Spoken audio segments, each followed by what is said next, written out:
first before we get going. Hello world, this is Edward Bevilacqua, the publisher of Ciao Tutti, member of the Italian American Club, and I've been here for almost 2 hours talking to, words sort of fail me because there's so many things I could say, but one of the first members of the Italian American Club, Count Guido Deiro. You got it. Count Guido Deiro, and Nevada, born in Nevada, one of the few people. First generation American. As we said in the invitation to this, you know, one of the fantastic Italian Americans in the U.S., but probably, well, we'll see how it turns out, but I'm going to say the most colorful. I'm going to try to watch this. And we've been drinking wine. Yeah, so in vino veritas, right? Count, what is your Italian roots? What are your Italian roots?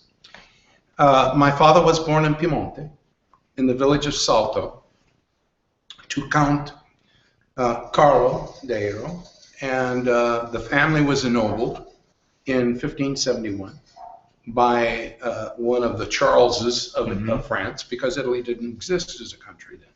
Italy didn't become a country till 1886, when Count Cavour and Garibaldi and a few other people unified the city-states and provinces of Italy into a country under King Victor Emmanuel I. Well, at the time my family became counts, they were the counts of Salasco, Precasone, Cornier, and a few other places in Castellamonte.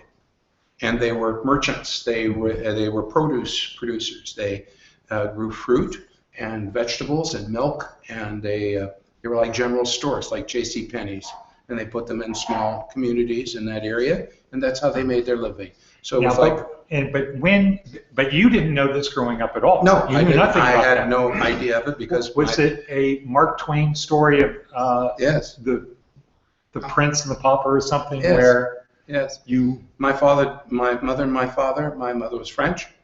Your father was very famous. Yes, my father is very famous. But not as the Count. As a Count. No, it says he is, but he never used that. He never talked to me about it. Of course, I was just a child, and he died in absentia when I was 12. Yeah. I was raised by Jewish gamblers in Las Vegas. Las Vegas. That's what brought me here. And I came here to live in the El Cortez Hotel in 1940 when it was brand new. And my stepfather, Sam Baby Shoes Brazan, owned a piece of the Westerner and the Las Vegas Club and was part of the Jewish mob. And the Flamingo Hotel and so forth. And I think I remember from before you saying Ben Siegel would come over. Oh yeah, Ben Siegel, Icepick Willie Alderman, Mo Sedway, Davy and Chicky Berman. I mean, I knew all of these gentlemen on a first name basis, and they would slip me a silver dollar every once in a while. And my mother, who was French, would cook them Shabbos dinner on Friday. Oh. So I would have them in my home. And my mother was married to a Jew, so she respected his religion, although he wasn't religious.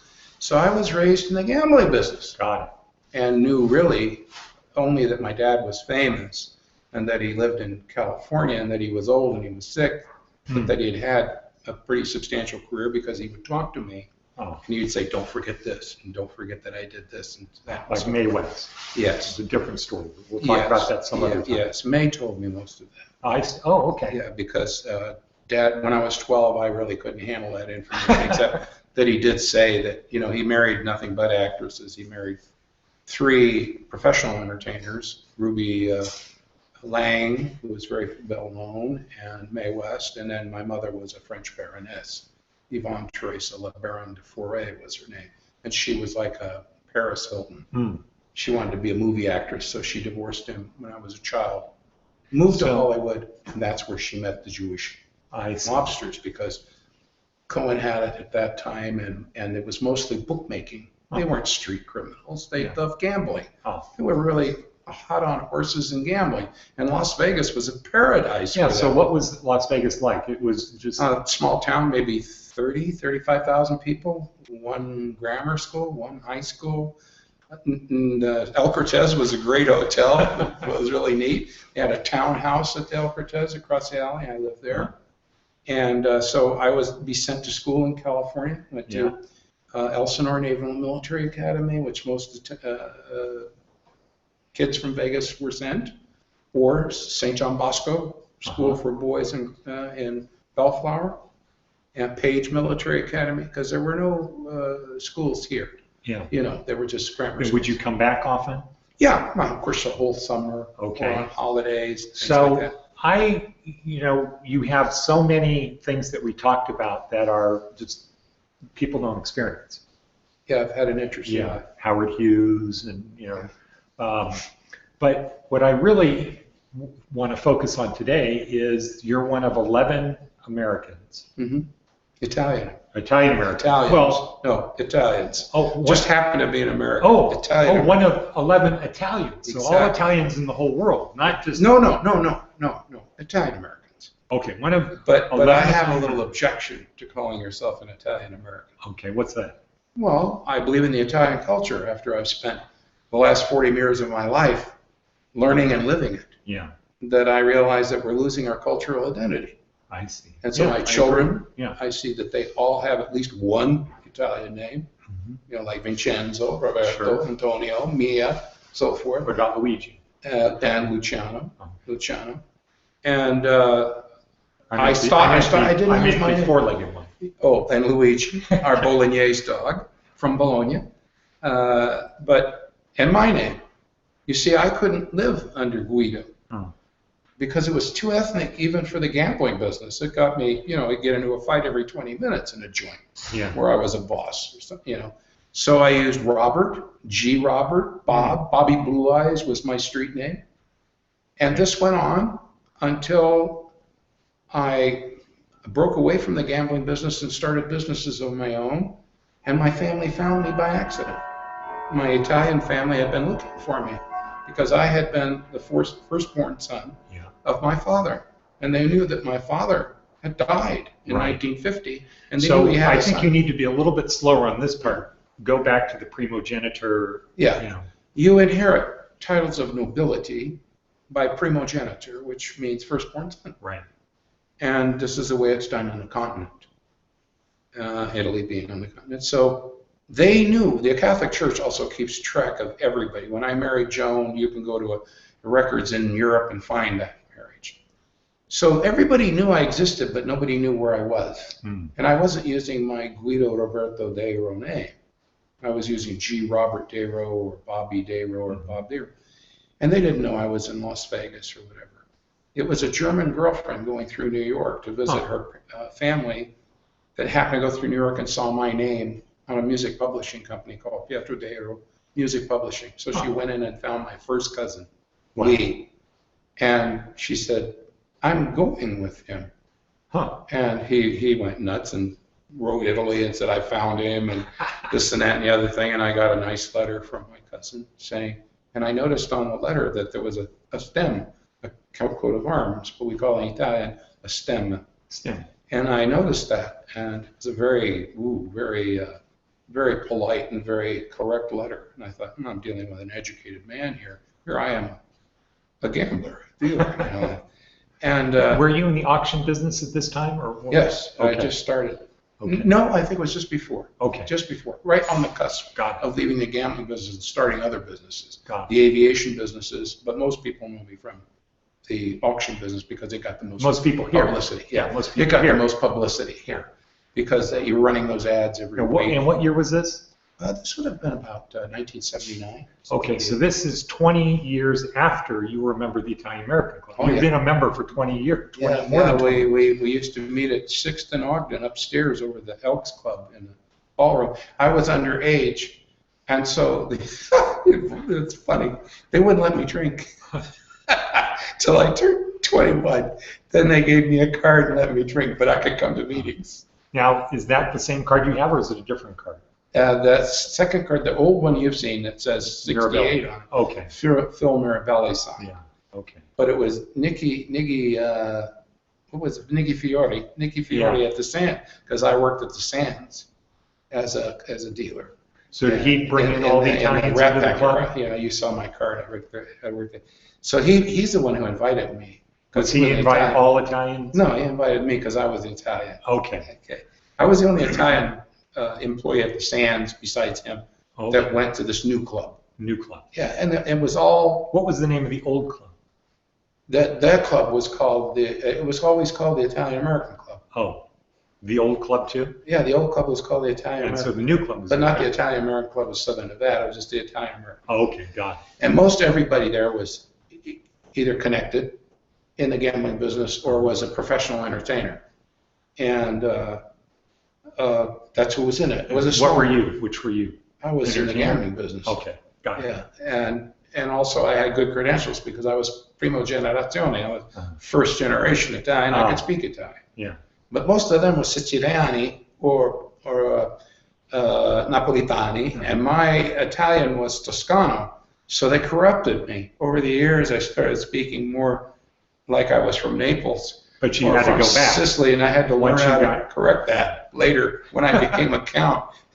They look at me a little cross-eyed. It's like talking Brooklyn slang. And I'm in northern Italy, in Piemonte, and in Modena, and Firenze, and you act like it's like coming up there with a really deep southern drawl. So you were already a member of the club for 20 years. Yeah. When the Italians found you. Yeah. To say, hey, we've been looking for you. You're the and my family. Well, actually, it was Sony Music Company found me. They were going to do an anthology and a discography of my father's music because he wrote the musical Kismet, and he wrote 131 other, and some of them were big hits for Columbia Records in the early teens, in 1920s, 1918.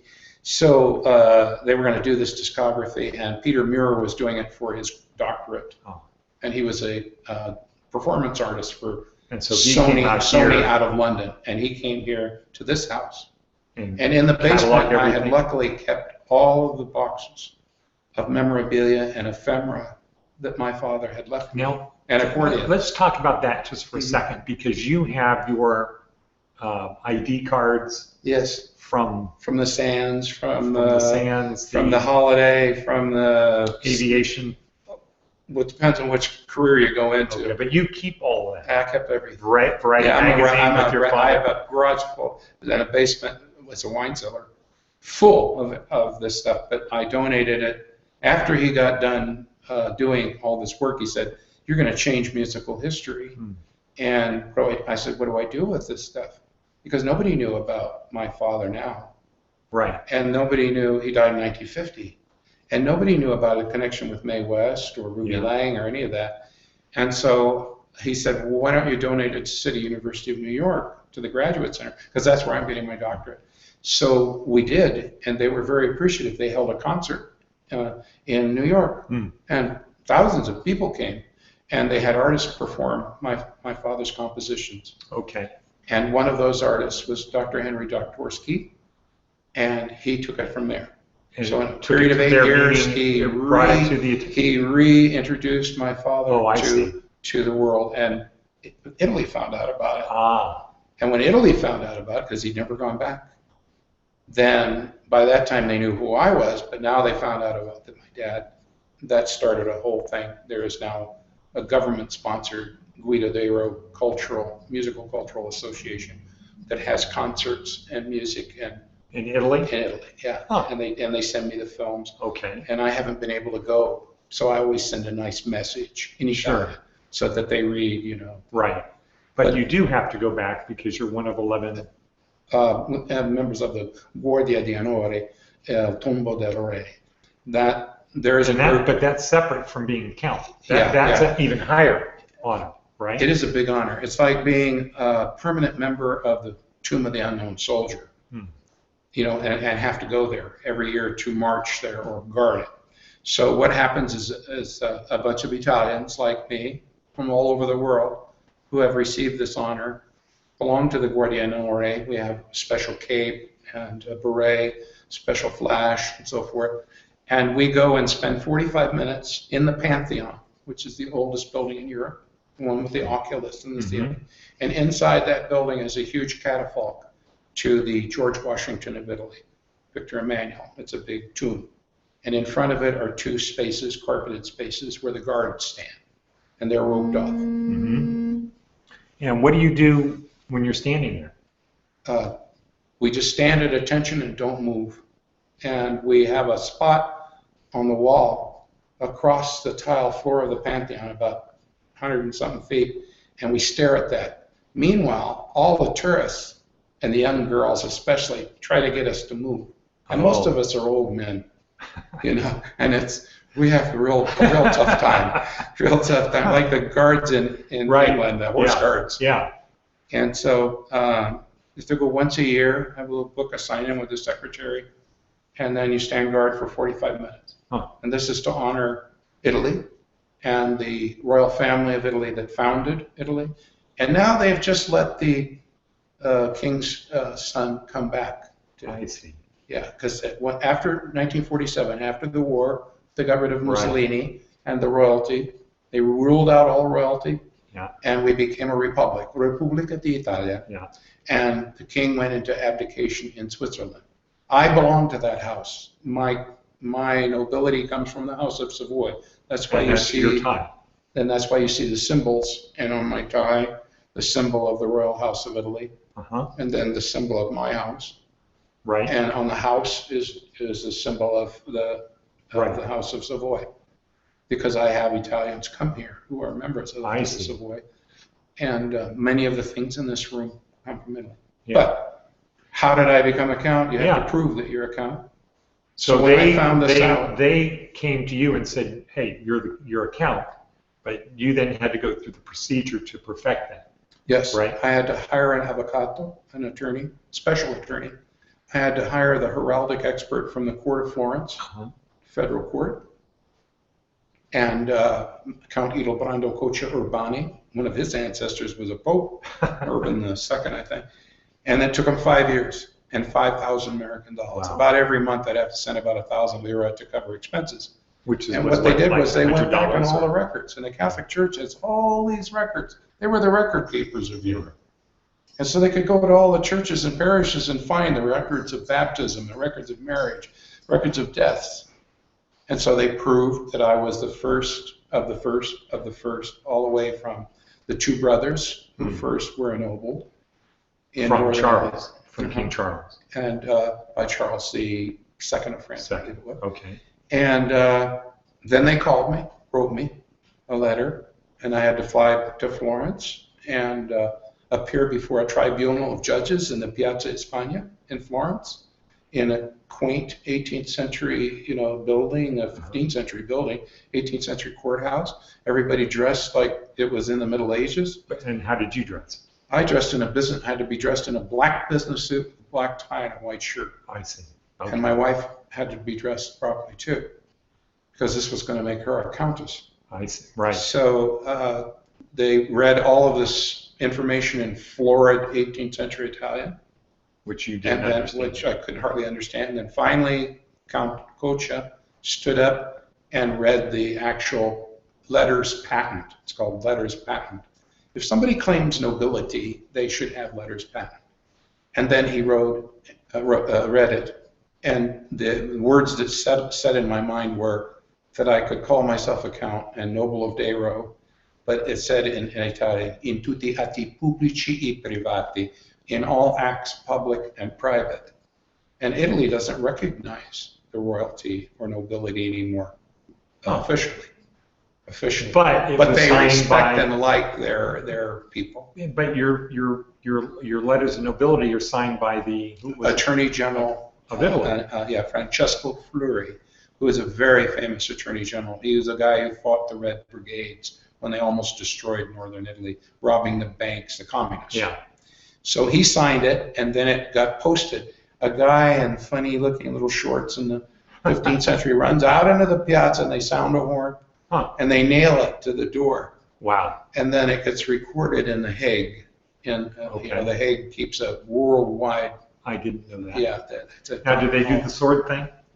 No, that's becoming a knight, and I've had 2 knightships since then. That has nothing to do with being a noble. No, you don't have to be a nobleman to be a knight. Look at Queen of England. Every year she has about 2,000 people on her birthday list, like Elizabeth Taylor, Elton John. You can become a knight or a dame. My wife, a dame 2 times over. I've received 2 knighthoods in the Order of St. John and the Order of St. George. And you don't have to And that's for deeds, though, right? For that things was for through deeds. That's for, I worked for 14 years for International Red Cross and International Refugee Relief. Went all over the world and raised money for people less fortunate. Yeah. Okay. And, So when you become a count, they don't do any of that type of thing? No, I just, well, the area that I'm the count over, and that's how you get counties, incidentally. Oh, yeah, right. It would be like I owned a Park County. See, so then now they So that's what Charles did. yeah, for Charles loyalty. made You're the count? Antonio and Domenico counts of Salasco, Precosona, Fournier, and Castellamante, Okay. which is a pretty large area. So when you go to Italy, you see the name Deiro, Superiore Deiro, Inferiore, means upper Deiro, lower Deiro, and the ruins of the castle, as you would call it, but actually it's just a fortified farmhouse. The churches we built 2 big churches. They're still in use to this day. Now, My uncle's buried in one of them. when they My grandfather. so when they became counts and they were given this land to be They came under their stewardship. administrator, did they have to send money back to Charles? You know, I don't know. What they did to get this was to go with Charles to begin with. And they came out of Galicia in northern Spain, where there's a village called St. Michael of Deiro. The Deiros are a Syrian name. It goes Syrian. way back. At one time, we were Muslims.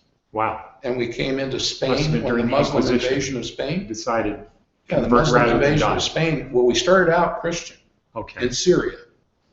Then Okay. we got run out of Syria, and there's a Deiro in Syria. There's a Deiro in Sudan, village of Deiro, and there's a St. Michael of Deiro in Spain. So we went from Christians to Muslims to Christians again in Spain.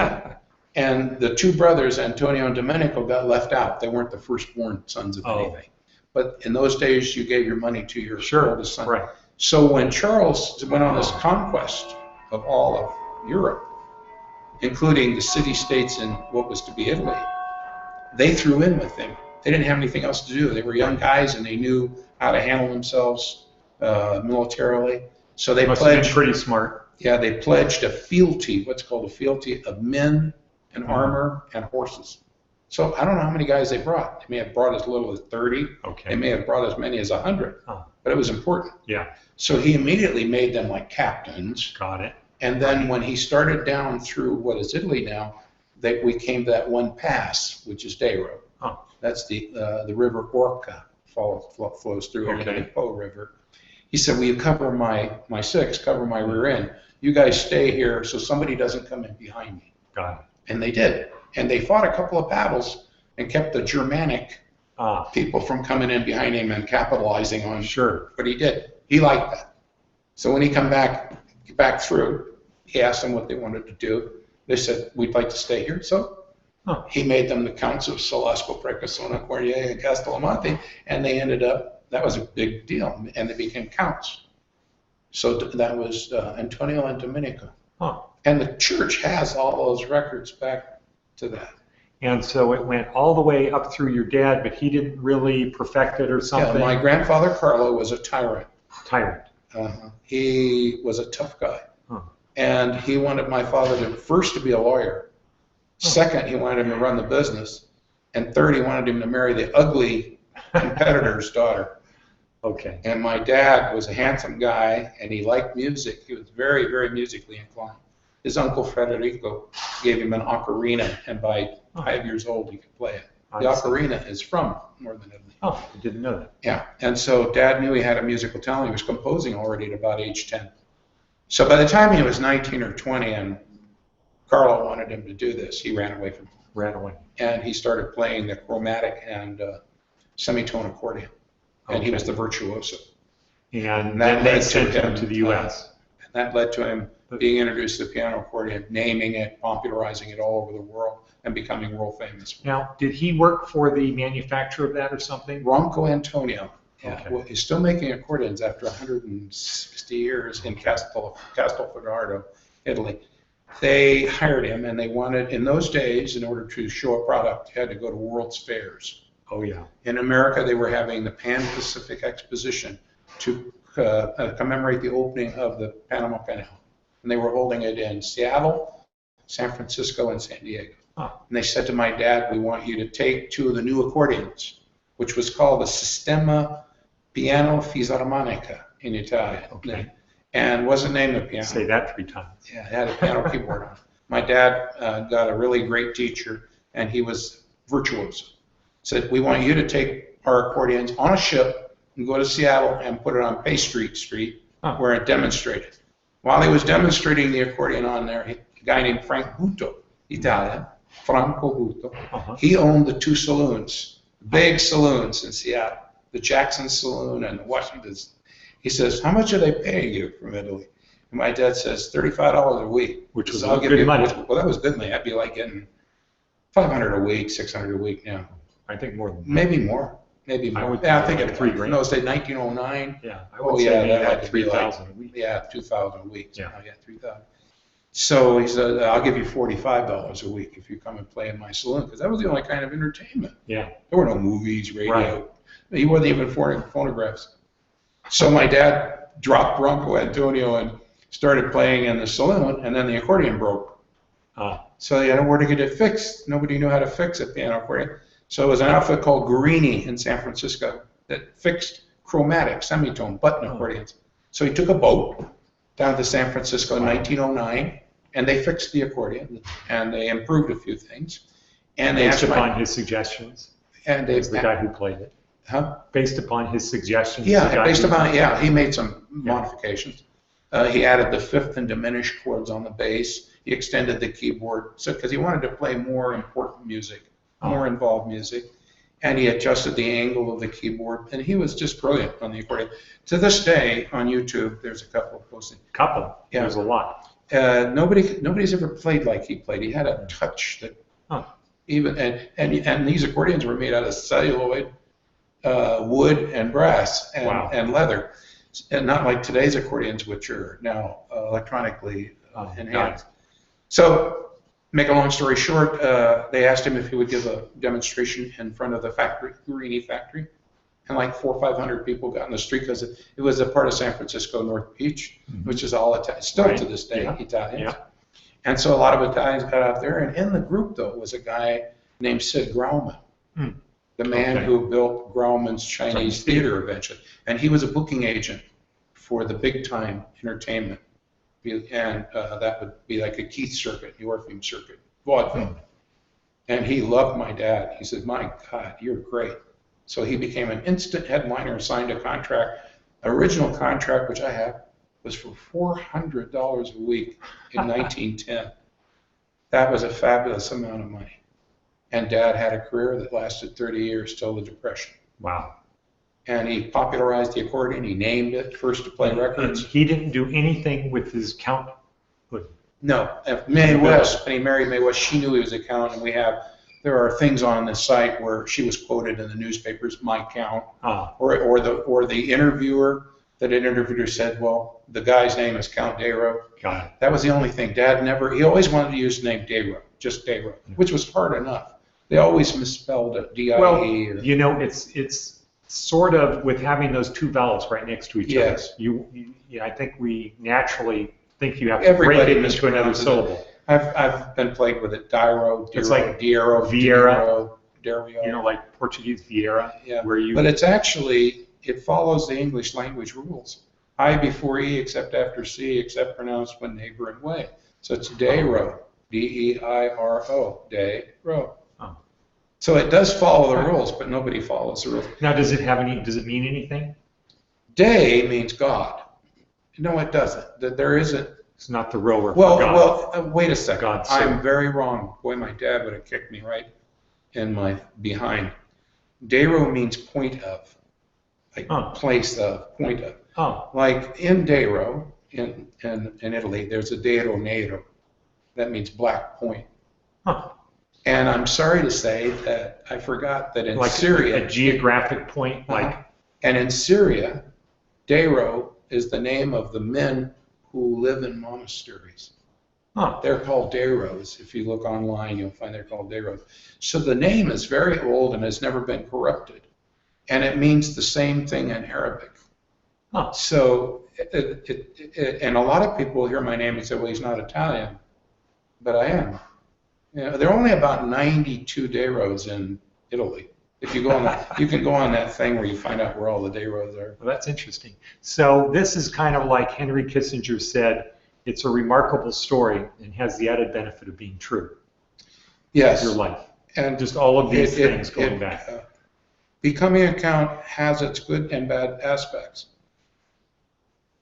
I made up my mind that I wasn't going to do anything with it until I'd become accomplished, until I'd done something to be worthy of it. Oh. And then when I did become a Count, I used it to try to benefit other people because I got a lot of enjoyment out of it. Helping people. Yeah, so that's why I ended up meeting, I met a lot of influential people, mm-hmm. and a lot of politicians and other dignitaries and emissaries and nobility and royalty. And Joan and I traveled all over the world. Yeah. We spent a lot of time in the Far East and also in the Middle East. And Las Vegas was always your home. And that home was always, this was always home, and I was always happy to be here. And you've seen, well, basically your whole life. I've seen Las Vegas change. Yeah, go all the way. Joan and I have had the privilege of being very influential in the location, design, and construction of the racetrack. Oh, okay. Because the other thing was I was an automobile racer had 8 race cars, and Joan and I went to the feds. Now this is in addition to being pilot for Howard Hughes and running the airport. Yeah, right. And in fact, the newspaper did finally do an article on, you know, if you think of the racetrack, you should think of Deiro. Huh. Because we were, the track design, tri-oval, wasn't really common. Okay. And I had a local architect design to draw that track. And that location wasn't where I wanted it built. Did you know Angelo Casaro was yes. in racing? I knew it. I used to watch stock car racing. Okay. I was a Indianapolis 500. Yeah, I was a road racer. I had formula cars. Oh, really? And I raced till I was 50. Huh. Like Ferrari? Or what? Well, no. Lotus? These formula cars were Marshes. Okay. I went to the British School of Motor Racing. I see. And Bondurant School and Skip Barber School. Started out with smaller displacement cars, and finally worked my way up to what we would call a 3/4 Indy car. These were open wheel race cars. Do you happen to know the Bonanno family here? No, I don't. They're from New Jersey, but they have Fifth Avenue Restaurant Group. They have about 50 restaurants. See, I don't know anybody anymore. I'm old. Well, and everybody you have the perfect. It's like this is like a villa, right? Yes. You sort of described it like a church, but I think it's. Looking as you're driving up here from the street, I think it's kind of like a villa. It's supposed to look that way. Okay. You know, because so you don't need to leave, and plus you're way. Yeah. Well, I like to go to the Italian American Club, but it's a long way for me to go. Yeah. And I used to like to play bocce, but I'm too old. Oh well. You know. But anyway, Rob Bonanno is a race car driver. Oh, really? Yeah. And he does. He drives. I think it's McLaren. Yes, McLaren has a closed wheel, single seat race cars. They're very famous for that. That's a builder out of England. I had Marsh built cars, which is also out of England. The tubs were made. These were open wheel race cars. And there's a big difference between driving a sports racing car, which has closed wheels and single seat, and one that has open wheels. In fact, if you look at Indy cars, they've tended to now get more and more coverage of wheels because unfortunately when you get wheel-to-wheel racing in open wheel cars and they touch each other, one goes in the air and the other one goes sideways. Yeah, so they were very dangerous, and this was before Jackie Stewart got involved in making the cars more. I had 2 very bad crashes that I was able to walk away from after I got out of the emergency room, but I lost the piano lessons on the last one, and I was 48 years old. My wife just said, "That's it. Yeah, let's not crack the cannolis anymore." You know. And but I had a great fun time. I raced airplanes.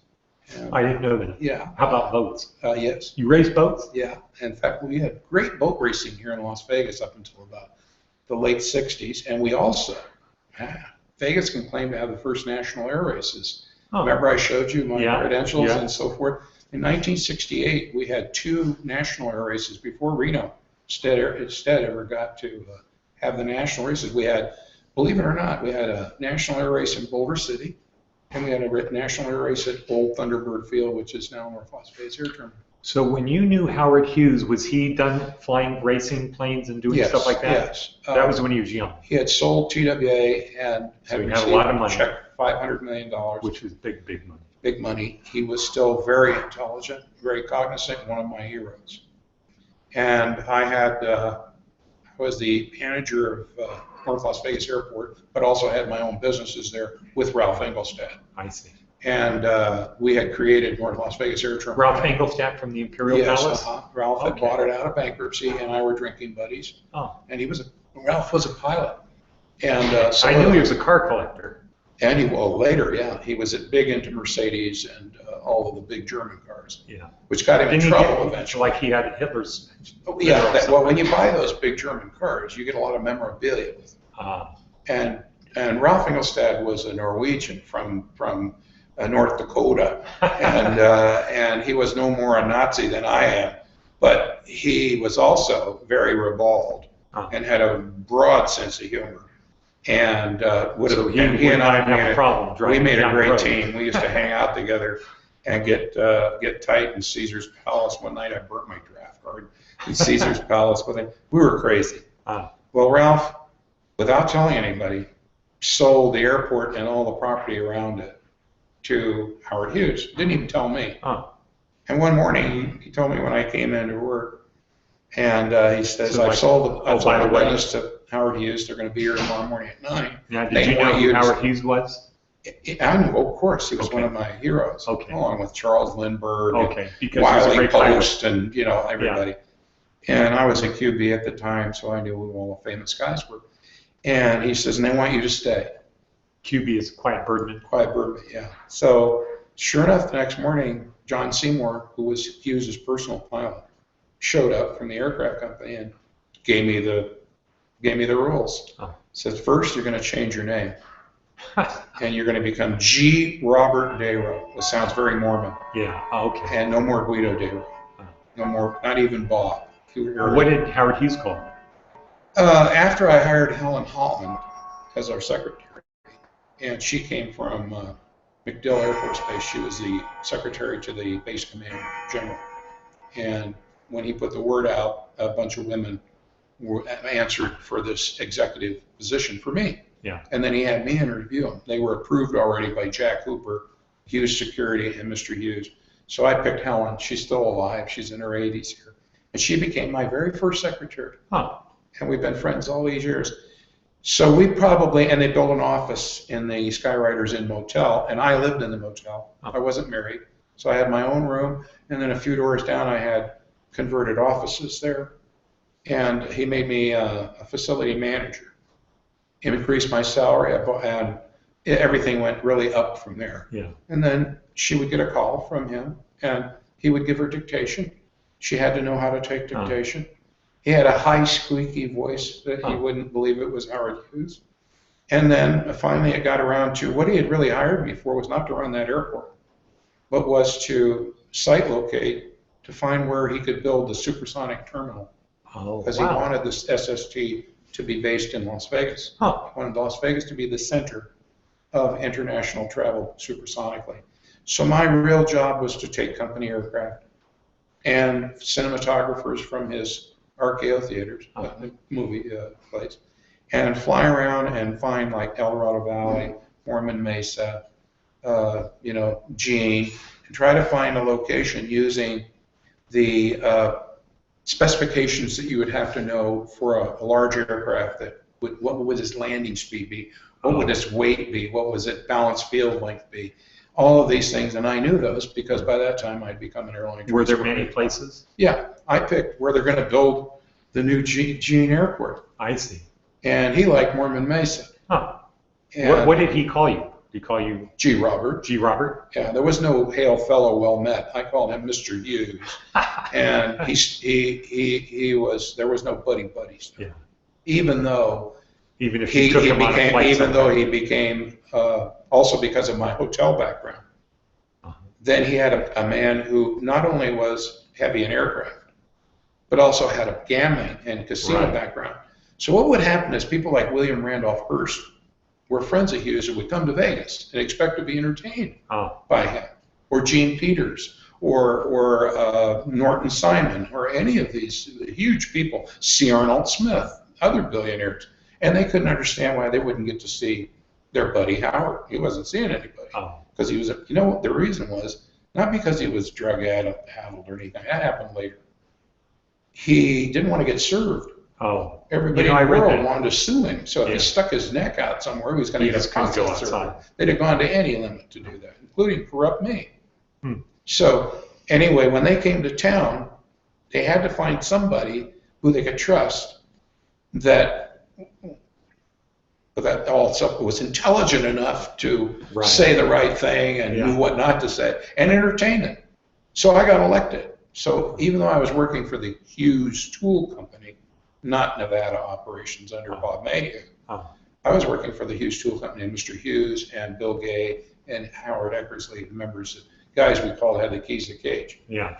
And so I would meet these people or fly down and get them and see that they were entertained, put up in a presidential suite at the Sands, or if they wanted a woman, or if they wanted to gamble or get a draw, or whatever they wanted, do it. And some of them were very interesting characters. Like William Randolph Hearst was probably the most, let's just say, what was he? You don't want to be sued or anything, but he had perversions that I didn't even think of. You know, that he really liked. He's a real rounder. He liked. What do we mean? What's a rounder? He parked his wife and the two little dogs, and then he and I would go out and gamble, women, have fun, just do things that people do that now is totally accepted. Okay. But in those days, no. You know, these joints weren't full of hookers, you know, and people with tattoos and and you know, it was a different climate. You had to wear a suit to get into a tie. Really? To eat in any one of these hotels or go to a show. You know, there was still some decorum, some graciousness, but he broke all those rules. You know, once he got into a suite, Katie barred the door, the champagne. What did he drink? Pardon me? What did he drink? Champagne. Champagne? Yeah, he drank a French champagne, 1920. It cost, in those days, cost about $1,000 a bottle. Wow. Today they'd whack you $10,000 a bottle for table service in one of these clubs. What did Howard Hughes drink?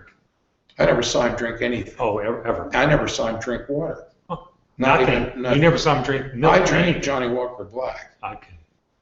But I never saw Mr. Hughes drink anything. Not a cup of coffee? I never saw him eat anything or drink anything. Really? Not even coffee. Never saw a thing. And everything that was ever spoken to was about business, about aviation. Really? And he was a hell of a pilot, even though he let me do the flying. Every once in a while, he'd take the airplane when we came back from a trip. He'd take the aircraft and he'd say, I got it. He'd be sitting in the right seat, and he would fly around downtown Las Vegas at night. And I could tell by the way he was coordinated, kept the ball centered, and the aircraft was coordinated in the turn, that he knew how to fly. He had the touch for an airplane. But he never made a landing. He never made a power adjustment. And he'd let go of it. You got it. But he would like to make a few turns and see what he owned and do that. But he never shot the approaches. Like we'd make hair-raising approaches at night to, he'd take a truck and put a low-frequency radio beacon on it, put it up on Mormon Mesa, and then we'd home on it, the ADF, and I would already have drawn an approach plate and a missed approach plate for that simulated airport. Oh, God. And then I'd have minimums, like 200 feet or 400 feet, we wouldn't descend below, okay? And visibility, you know, artificial. But I'd have those plates made, and I would fly the approach, simulating a transport, you know, SST. So this means the airspeeds were up around 150 knots. Okay. You know, it's fast, and we're descending fast. And this is at night, at black, moonless night, with no runway lights, and just the landing light and taxi light on the airplane. And some poor sucker sitting in a Chevy truck with a beacon in the back and with his taillights and his headlights on. And I get down to 200 feet, and he'd make me go to minimums. And he'd sit there, you know, okay, the next one we'll do it 180 knots and go to 200 feet. And thank God he didn't fly, because he wasn't the world's best pilot. You know, compared to, in fact, juxtaposed to what everything said about Howard Hughes, he killed people. Huh. He crashed his seaplane Yeah. in the lake. He crashed his racer. Right. He got a brand new Lockheed 10 one day from the factory in Burbank and got a hot shot takeoff. He raised the gear before the airplane was off the ground and destroyed it before it ever got an hour on. And, you know, everybody thought he was a great pilot. Well, he could fly. Yeah. But when you have money, Yeah. you can buy the best airplanes. Right. You can hire the best pilots. You can fly around the world. You're Yeah. in the airplane. Yeah. But did he navigate? No. Oh, okay. Noonan navigated. Or like, you know, it's like same thing happened to what's her face? Earhart. Amelia. Amelia had Putnam who put her in all those airplanes. I have the application where she tried to get into QBs, but they weren't taking any women. I have a copy of her 1926 application where it was denied, even though everybody wanted her in because she was famous. I have the copy of Lindbergh's application where he was accepted. But Amelia bought a beautiful Lockheed and hired Fred Noonan as a Pan American navigator to get her around it. She already crashed 2 airplanes, one on takeoff in Hawaii and another one in Oakland. And unfortunately, they missed the checkpoint, the island check, Howland Island, and probably flew back and forth on a line of position. And radios were bad in those days, and they weren't able to. So they ran out of gas. Yeah, they ran out of gas, and I'm sure they went in the ocean. All this mystery stuff that found her on an island, that's all baloney. Yeah. She went in the ocean. Huh. But so it shows you can have money, and that's what kills doctors and lawyers in airplanes.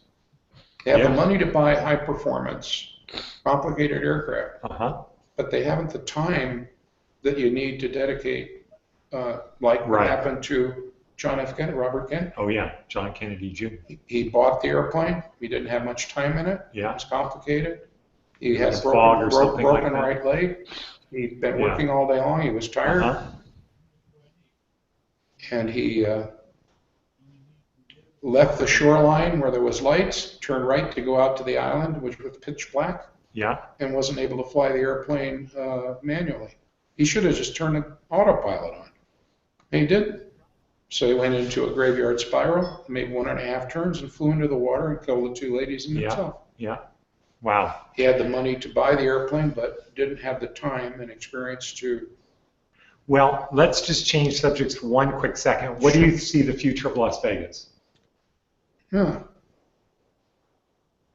It's tied into the politics of the United States. That's a compliment, right?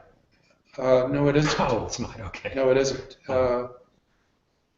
It depends on what happens on a federal level, because federal regulation and federal growth affects everything that's happening here. For instance, the recent change in gaming regulations, it requires a very small amount of money for every transaction, every decision to be reported. And this is not salubrious to the advancement of gaming. Also, the culture involved in gaming has become younger. Yeah. And money that's been acquired quickly. Yeah, quickly. And also it's quickly changing. Culture changes in music. What's good, what's bad is in, it's out. So we're at the mercy of a changing culture that's overseen by an oppressive, I think, federal government. And yet, this state has probably less people in it than Pasadena. Yeah. So you can become a top executive or a Harry Reid with very little money in this state. Yeah. You can control state politics. Yeah. And basically the casinos have been the tail that's wagged the dog.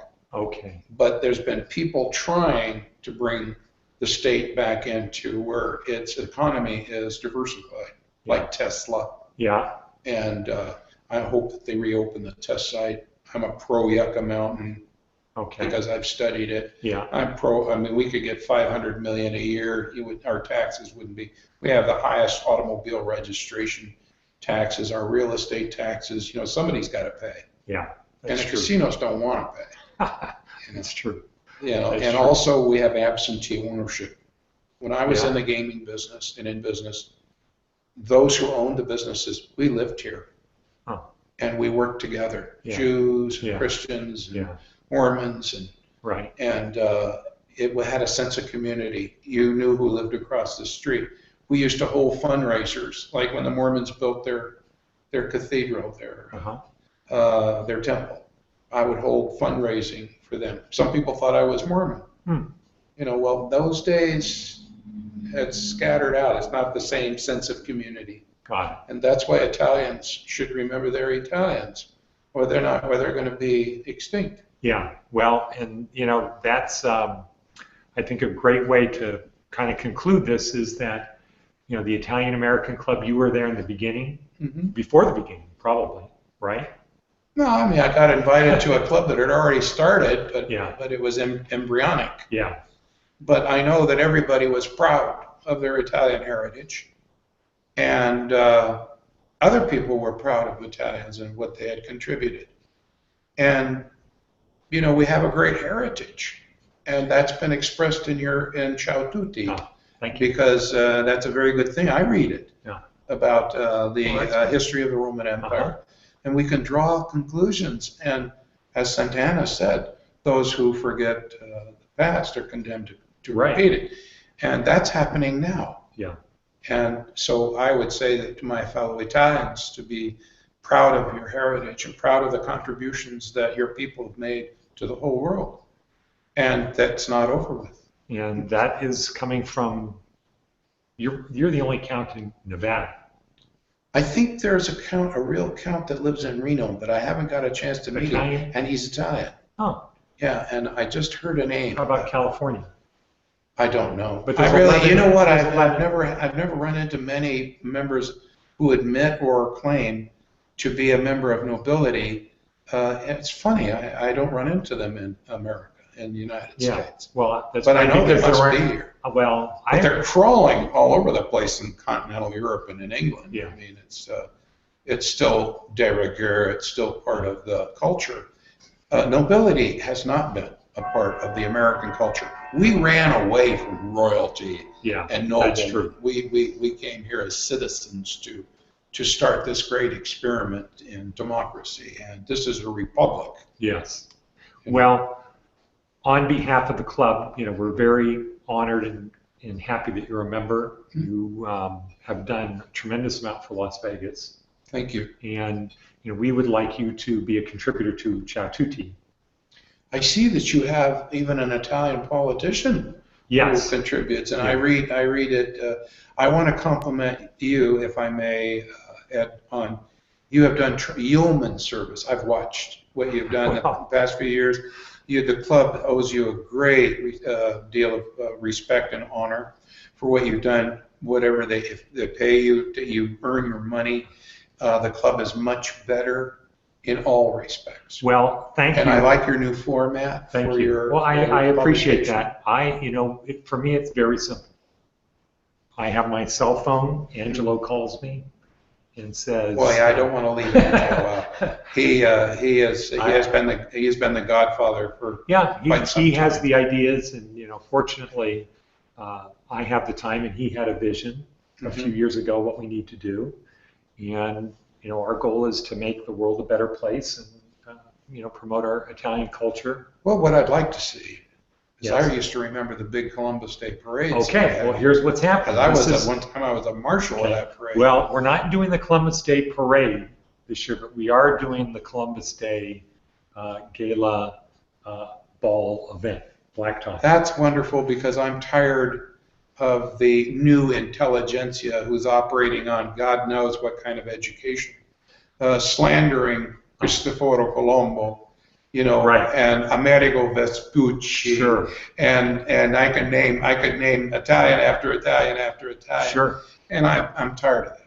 Good. And I wanted to make sure that my extended family, all 31 of them, doesn't hold any of those kind of things. And so Gabriella Quarantella and Dondino are the committee to do this. Well, that's wonderful. And so, we want to make sure you're there. And well, my house is available if somebody wants to be surrounded with a kind of an European ambiance. We've had many. We've hosted many a charity, and many. And we have a nice outdoors. Sure. This is like a villa. Yeah, we have a big pool, and we can accommodate. We've had orchestras here. We've had music.